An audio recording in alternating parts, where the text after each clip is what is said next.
Let's be real, you have a big idea of a game you want to make, but you don't know where to begin. So, you did some research on how to make games. You choose a game engine, watch some tutorials online, tried another game engine, watch some more tutorials. The loop goes on and on. Then, you wonder when will you be ready to make your dream game. The answer is, you don't. You just have to take a leap of faith.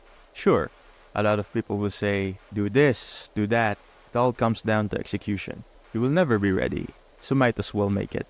It may suck at first. It might even take years to finish. Heck, you may even start from scratch from time to time.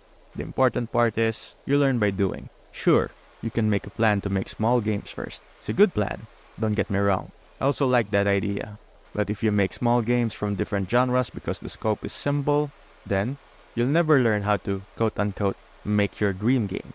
Here's a word of advice. Make small games that is in line with your dream game. An example would be a JRPG game. It's a big game, sure, that has a lot of elements. They have turn-based combat, an inventory system, character leveling, a dialogue system, and so on. With that said, make small games around these mechanics. You can make a turn-based combat using puzzle mechanics.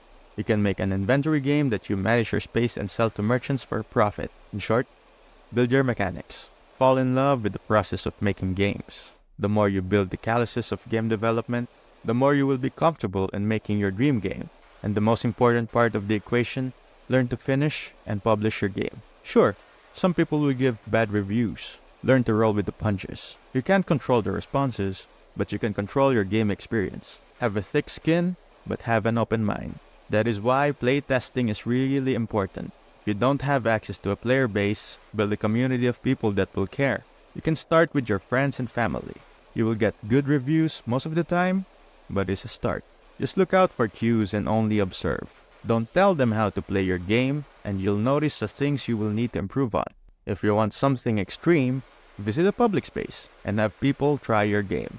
It can be a cafe, a convention, or you invite your neighbors to play your game. Give them a reason to try your game, like giving free coffee or game merch. Feedback is important to improve your game, and it will carry over to future games you will make.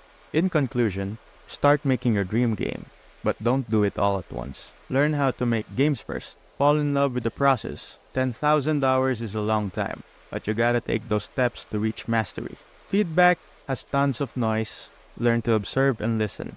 Make time for game development and hone that craft. If you have reached this far into the video, thank you so much for watching. We have reached 2,500 subscribers, and I wouldn't have done it without you.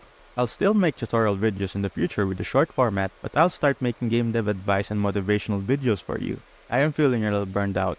Before we end this video, I am also in the process of making my first commercial game, and I plan to share my learnings to you. Hope you have a great day, and I look forward to playing your games in the future.